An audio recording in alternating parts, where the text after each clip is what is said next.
Welcome to this inspiring journey of ideas and purpose. Before we begin, make sure you become a proud member of Avoidant Decoded, where knowledge meets clarity and growth never stops. Have you ever stopped to think about what's actually going on inside an avoidant person when they suddenly come face to face with someone they once disappeared from? Most people picture it as either a simple catch-up or an awkward, surface-level interaction. But the truth is, it's rarely that straightforward. Beneath what you can see, there's a deep psychological process playing out that most people completely miss. Welcome to Avoidant Decoded. Over time, one thing becomes very clear. Every situation may look different on the outside, different relationships, different timelines, different reasons for the distance. But underneath all of that, the emotional pattern tends to follow a very similar path. And understanding that hidden pattern doesn't magically erase the pain you went through, but it gives you something far more powerful than false hope. It gives you clarity.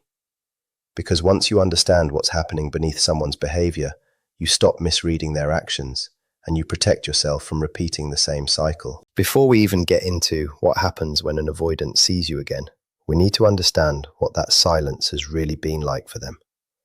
This is where most people get it wrong. They usually believe one of two extremes. Either the avoidant forgot everything, moved on easily, and never looked back. Or they believe the opposite, that the avoidant has been suffering just as deeply, thinking about them every day with regret and longing. The reality sits somewhere in between. Avoidant attachment doesn't operate in those extremes. Instead, many avoidant individuals carry a low-level emotional tension for long periods of time. It's not always loud or obvious. In fact, most of it stays outside their full awareness. Their coping mechanisms allow them to continue life as normal. They go to work, follow routines, socialize, and appear completely fine. But just because they are functioning doesn't mean they have processed or resolved anything. What gets pushed down doesn't disappear, it just stays stored. Certain moments bring it back, a place that reminds them of you, a song, a random memory triggered by something small. For a brief second, everything comes back into focus. Then just as quickly, their mind shifts away again. These moments are usually subtle, but over time, they add up. It doesn't mean they are constantly thinking about you. It means unresolved emotions have a way of resurfacing, no matter how much they try to avoid them. Keeping emotional distance isn't effortless. It requires energy. Even when it becomes automatic, it still takes a toll. Most avoidant people don't even realize how much mental effort they're using because these patterns have been with them for so long. So if life eventually brings them back into contact with you, they're not showing up as someone completely unaffected. They're carrying more internal pressure than you would ever guess from the outside. And this is where one of the biggest misunderstandings happens. Just because they seem calm doesn't mean they are at peace. Someone can look completely composed while internally preparing for one of the most emotionally intense moments they've had in a long time. Long before they actually see you, their mind starts working. They imagine different ways the interaction could go. They think about what they might say, what they should avoid, how they should act. They mentally rehearse outcomes, even if they're not fully aware they're doing it. Sometimes it doesn't even feel like thinking. It just shows up as a growing discomfort as the moment gets closer. For someone with avoidant attachment, reconnecting with someone meaningful creates two opposing forces at the same time. One side feels the pull, familiarity, comfort, emotional significance. The other side feels the threat, vulnerability, exposure, and the risk of emotions they've worked hard to keep contained. These two forces don't cancel each other out. They exist together, creating tension inside them. So by the time they finally see you, they're often much more emotionally activated than they appear. Their nervous system is working in the background to stay in control, even if nothing on their face gives it away. Most of them have already decided how they want to present themselves. Maybe they'll act calm. Maybe they'll seem unaffected. Maybe they'll keep things short and distant. Whatever approach they choose, it serves one purpose: protection. Because underneath that controlled exterior, there's uncertainty, there's anticipation, there's curiosity, and often there's a level of vulnerability they would never openly show. When you understand this, it changes how you see the interaction. You stop assuming that their calmness means they didn't care. you start to recognize that what's happening inside and what's visible on the outside are often completely different. And that understanding becomes the key to interpreting everything that follows. Now, when the silence finally breaks and you come face to face again, most people expect that moment to bring instant clarity, like everything will suddenly make sense. But real life doesn't work like that. In fact, those first few moments are usually the most complicated part. Before either of you even says anything meaningful, both of you are already observing each other. The avoidant isn't just seeing your face, they're trying to figure out who you are now. Their mind automatically compares the version of you they remember with the person standing in front of them. And this happens fast, almost without thinking. If they're expected to find someone still emotionally stuck, still waiting, still affected by their absence, but instead they see someone calm, grounded, and emotionally stable, it creates a shift inside them. Their expectations no longer match reality, and that shift matters more than most people realize. Many avoidant individuals quietly assume that whatever emotional dynamic they left behind has stayed exactly the same. In their mind, if they ever come back, they'll step right into the same position they once held. But when they see that you didn't stay stuck, that you kept growing and evolving without them, that belief starts to fall apart. Your confidence tells them something. Your calmness tells them something. Even the way you carry yourself speaks before you say a single word. If you've truly healed, it shows. You're not scanning their face for reassurance. You're not trying to rush into deep conversations or force closure. You're simply there, grounded in yourself. And strangely enough, that quiet presence often affects them more than anything you could have planned to say. The reason is simple. They usually prepare themselves for intensity. They expect emotions to be high, maybe tears, frustration, or pressure to fix everything. They've already practiced how they would respond to those situations in their head. But what they don't expect is meeting someone who no longer needs anything from them to feel okay. That changes everything. It removes the familiar pattern they were ready for. As the interaction continues, something else starts happening beneath the surface. Being around you naturally brings back memories they've kept pushed aside. Not in a dramatic way, but in small, quiet moments. The way you speak, your expressions, even little habits can remind them of shared experiences. Your voice might bring back countless past conversations. A simple smile or laugh can reconnect them to emotions they haven't allowed themselves to fully feel in a long time. These aren't intense waves of regret. They're more like moments of recognition, where the relationship starts to feel real again instead of distant. This is why they can sometimes seem distracted or unusually quiet. From the outside, it may look like they're just thinking about what to say, but inside, they're processing far more than they're showing. At the same time, another challenge begins. They have to figure out how open they can safely be. If they stay completely closed off, the interaction feels cold and uncomfortable. But if they open up too quickly, they risk emotions they're not ready to handle. So they move back and forth. One moment they seem warm and natural, the next they pull back. They might share something personal, then suddenly change the topic. They can feel emotionally close for a short time, then create distance again. To someone who doesn't understand this dynamic, it can feel confusing, even intentional. But inconsistency doesn't always mean manipulation. Sometimes it's just conflict happening in real time. Part of them wants connection. Another part still sees closeness as something risky. Both sides are active at once, pulling them in opposite directions. That's why their behavior can feel so mixed. This is also why it's important not to overanalyze everything they say or do. A warm moment doesn't automatically mean they're ready to rebuild things, and a distant moment doesn't mean they feel nothing. What you're seeing is often a person trying to manage emotions they've avoided for a long time. When you understand that, you start seeing the interaction more clearly. Instead of getting pulled in by every positive sign or hurt by every moment of distance, you begin to observe it for what it is, a glimpse into someone working through internal tension. And that shift matters because your focus changes. Instead of trying to decode every signal they send, you focus on staying grounded. Their next move doesn't define your peace anymore. As the conversation goes deeper, something even more important starts to happen. They're not just reacting to you, they're quietly evaluating everything. Every response you give, every pause, every emotional reaction becomes part of an internal assessment you'll never fully see. This is where people often get confused. They expect the avoidant to either open up completely or stay fully distant. But what usually happens is something in between. There may be brief moments where they lower their guard. They might admit they thought about you. They might acknowledge that things weren't as easy for them as they seemed. Sometimes they even reveal emotions that catch both of you off guard.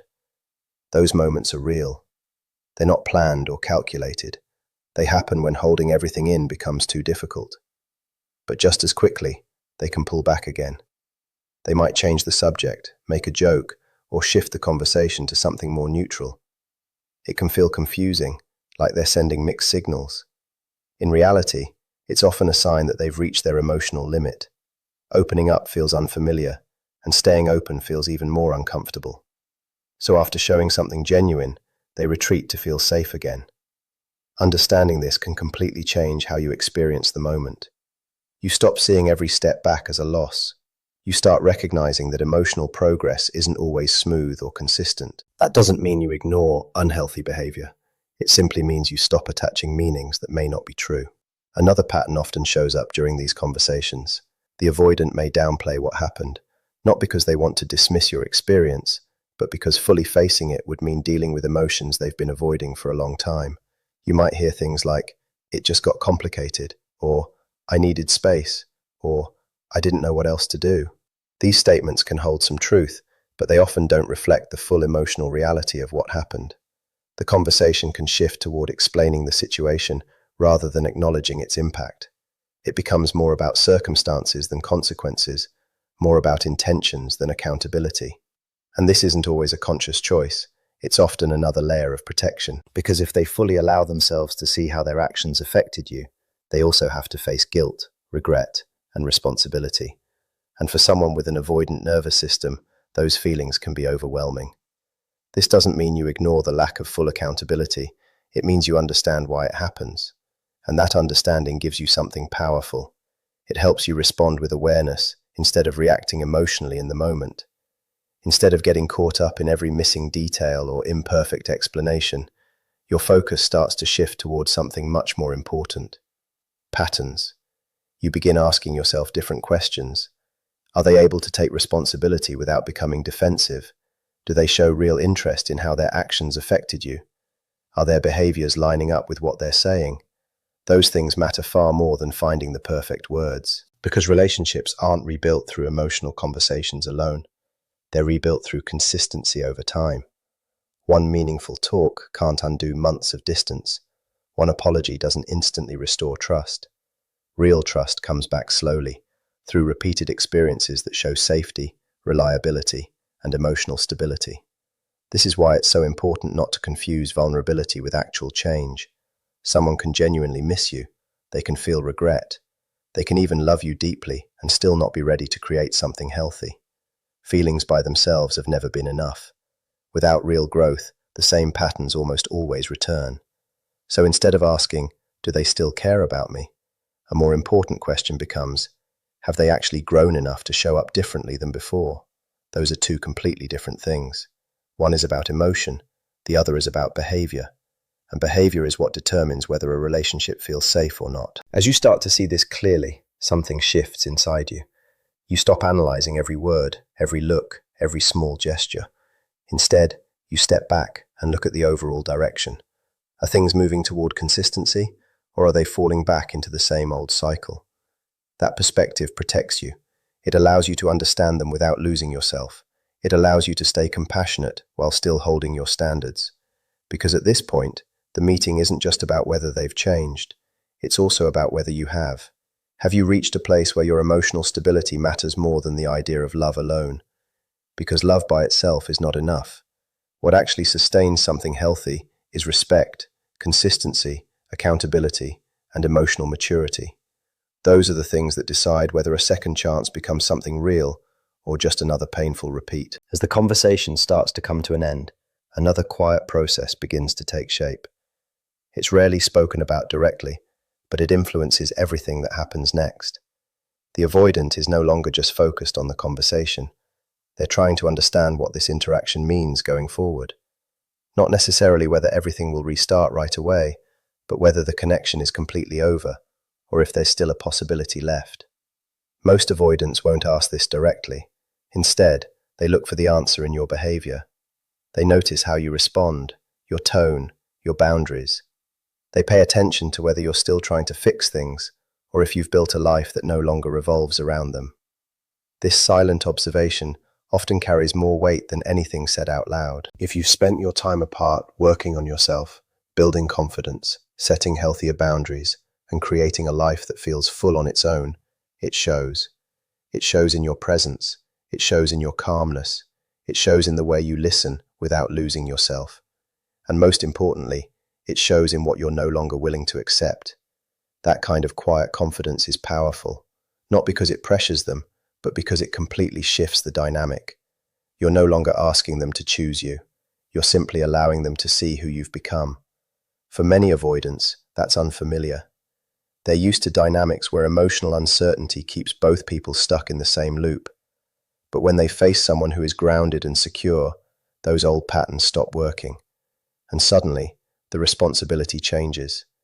If they want another chance, they start to realize that feelings alone won't be enough.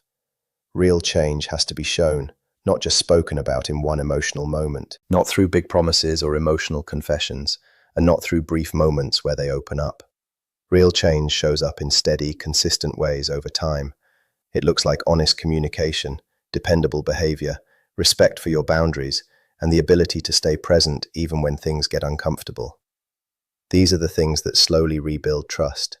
Without them, even the strongest feelings eventually fall apart under the weight of old habits. This is why your role in this kind of meeting matters so much. It's not your job to convince them to love you. It's not about proving your value, and it's definitely not about carrying the emotional weight for both of you. Your role is actually much simpler, but also harder. Stay grounded in yourself. Pay attention. Watch what they do more than what they say. Let the conversation happen without trying to force a specific outcome. If they express regret, you don't have to rush in and comfort them. If they apologize, you don't need to pretend the past didn't happen just to keep things smooth. And if they seem unsure, remember that their confusion is theirs to figure out, not yours to fix. One of the biggest mistakes people make after reconnecting is thinking that strong emotions mean someone is ready for a healthy relationship. That's not true. Someone can cry, say they miss you, and speak with real emotion about what you had, and still not have the tools to build something better.